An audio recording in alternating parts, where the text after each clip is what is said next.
मग माऊलीचा एवढा उपकार असताना कुणी जाणलं का? माऊली काय आलं नाही तर उपकारावर काय केलं? अपकार केला. तसं तुम्हाला एक सांगायचं, महाभारतामध्ये कथा आलेली आहे महाराज.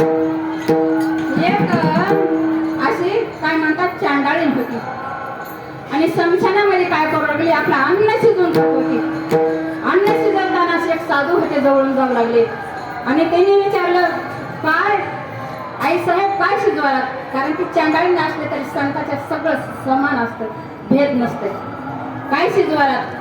म्हणे तुम्ही विचारू नका, साधू आहे तुम्ही, मला नाही आवडला. नाही सांगा ना.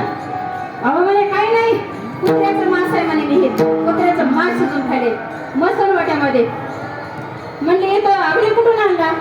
हे काय म्हणे, एक मड जळाले तिथून, शमशानामधून आगरी आणला म्हणे मी तिथून, आणि तेच आगरी पेटवला. दगड मांडले होते महाराज त्याच्यामध्ये आणि एक असं भांड ठेवलं होतं.